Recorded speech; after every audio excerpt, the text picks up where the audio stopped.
Assalamualaikum warahmatullahi wabarakatuh. Perkenalkan, kami dari kelompok epidemiologi penyakit tumbuhan dari Dasar Perlindungan Tanaman dengan anggota kelompok kami. Yang pertama, ada Tessa Oktavira Dewanti dengan NIM akhir 091, lalu saya sendiri, Inggarova Kurniawati dengan NIM akhir 092, dan Salma Putri Aji dengan NIM terakhir 093. Slide pertama akan dibacakan oleh Tessa.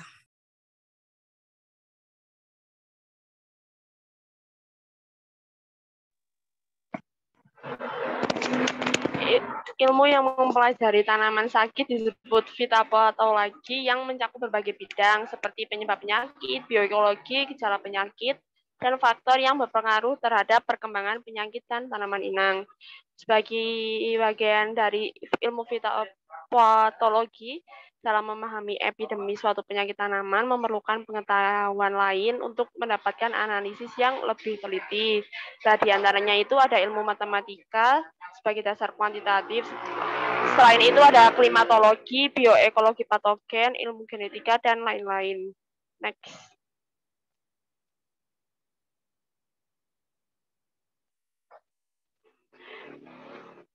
Epidemiologi adalah pengetahuan tentang penyakit dalam tingkat populasi. Dan ini dikarenakan dengan penyakit yang ditimbulkan wabah apabila terdapat dalam tingkat populasi. Dengan kata lain, epidemiologi itu adalah ilmu yang mempelajari populasi penyakit dalam populasi tanaman inang dalam ruang dan waktu yang sama. Untuk proses terjadinya epidemi penyakit itu memerlukan jangka waktu yang panjang atau tertentu. Next.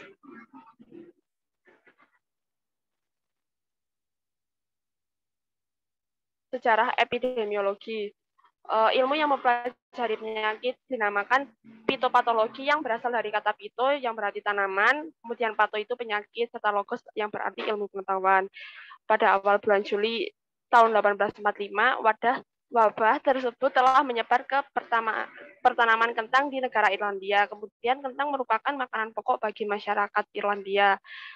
Namun pada tahun 46 wabah itu menyebabkan penyakit hawar daur yang menjalar ke tanaman kentang di negara Inggris dengan kecepatan 80 km per jam yang mengikuti aliran angin. Kemudian peristiwa tersebut menyebabkan 6 juta orang meninggal dan 10 orang melakukan emigrasi besar-besaran ke wilayah Amerika Serikat.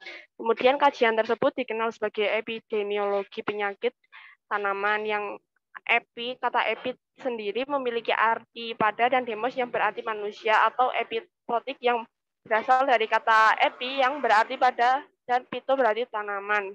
Next. Oke, yang keempat ada dampak epidemi terhadap lingkungan dan ekosistem. Dampak epidemi secara langsung itu dapat menyebabkan penggunaan fungisida yang berlebihan. Kemudian mengakibatkan kerusakan efek ganda terhadap organisme yang bermanfaat. Kemudian kerusakan akan semakin besar dengan semakin banyaknya rantai makanan yang terputus sehingga kerusakan ekosistem menjadi tidak stabil. Kemudian epidemi itu biasanya terjadi apabila faktor luar mendukung, yaitu cukup terdapat tanaman inang, adanya patogen baru yang masuk dari luar.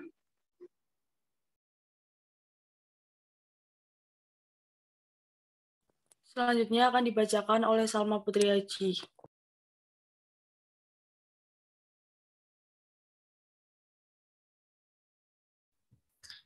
Perkembangan penyakit. Tanaman dikatakan sakit jika fungsi fisiologisnya tidak berfungsi dengan baik. Pada epidemiologi penyakit tumbuhan, mengetahui perkembangan penyakit sangat penting. Apakah patogen bersifat monosiklik atau polisiklik atau polisiklik. Perkembangan penyakit yang diamati secara periodik setiap minggu sekali akan mengetahui kurva perkembangan penyakit yang terjadi. Apakah kurva perkembangan penyakit berbentuk lurus, sigmoid, atau parabola. Hal ini dapat dibuktikan dengan membuat kurva hubungan presentase penyakit atau intensitas penyakit setiap minggu.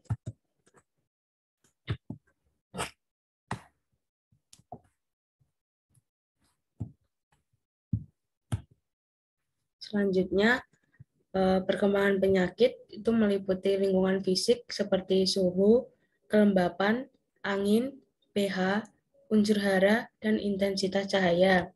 Yang kedua, tanaman inang, kesesuaian tanaman, makanan, tempat tinggal, serta populasi tanaman inang yang cukup banyak dan memadai.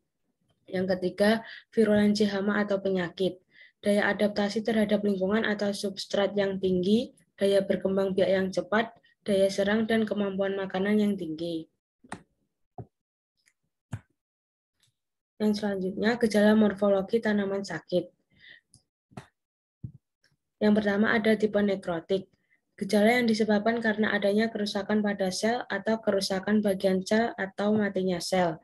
Contohnya adalah bercak, hawar, busuk, mati ujung, layu, kanker, eksudasi, klorosis atau menguning karena rusaknya klorofil.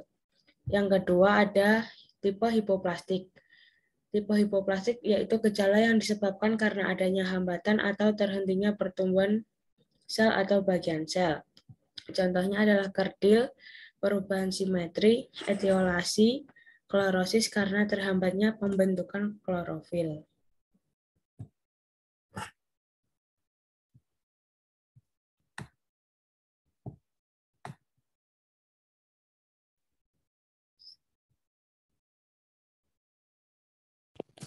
Selanjutnya ada tipe hiperplastis, yaitu gejala yang disebabkan karena adanya pertumbuhan sel atau bagian sel yang melebihi dari pertumbuhan yang biasa, seperti sapu, tunas air, puru, adenose, busung, dan lain sebagainya.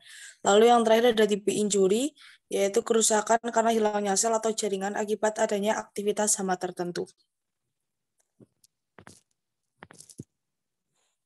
Next. Siklus penyakit. Yang pertama adalah inokulasi. Terjadinya kontak pertama antara patogen dan tanaman. Dengan demikian, inokulum adalah bagian dari patogen atau patogen itu sendiri yang dapat menyebabkan penyakit pada tanaman. Yang kedua adalah penetrasi atau proses masuknya patogen atau bagian dari patogen ke dalam sel, jaringan, atau tubuh dari tanaman inang. Jaringan atau tubuhan inang melalui 4 macam cara patogen dapat masuk. Lalu ketiga adalah infeksi, yaitu proses dimulainya patogen memanfaatkan sari makanan dari inang, dan selama proses ini patogen akan tumbuh dan berkembang di dalam jaringan tanaman. Dan terakhir ada invasi, yaitu tahap pertumbuhan dan perkembangan patogen setelah terjadi infeksi. Next. Pengaruh iklim lingkungan terhadap patogen. Yang pertama adalah iklim mikro seperti kelembapan, cahaya, dan angin. Kelembapan dihubungkan dengan air yang digandung di udara antara tanaman, hujan, embun, eksudasi yang menyebabkan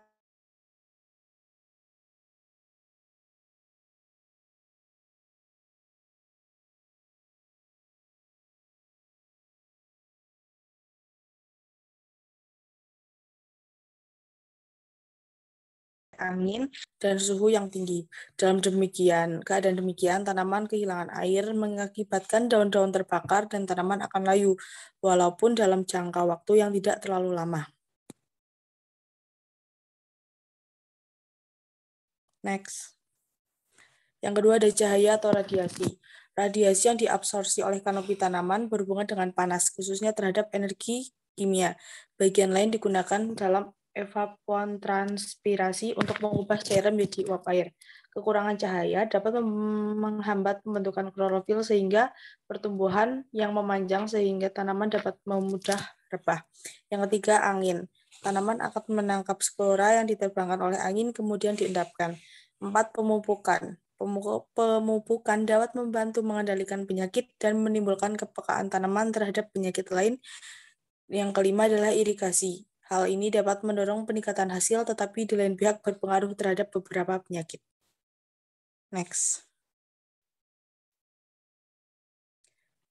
Mekanisme penyerangan patogen. Yang pertama ada penyerangan aktif, yaitu apabila patogen dapat berpindah dari satu tempat ke tempat lain secara aktif dengan sendirinya. Lalu kedua ada penyebaran pasif, apabila penyebaran dilakukan dengan perantara angin, air, binatang, serangga, alat-alat pertanian, dan juga manusia, biasanya dengan perantara media tersebut. Next. Terima kasih, sekian presentasi dari kami. Apabila ada pertanyaan, Silakan mari kita bahas di forum Dispada. Wassalamualaikum warahmatullahi wabarakatuh.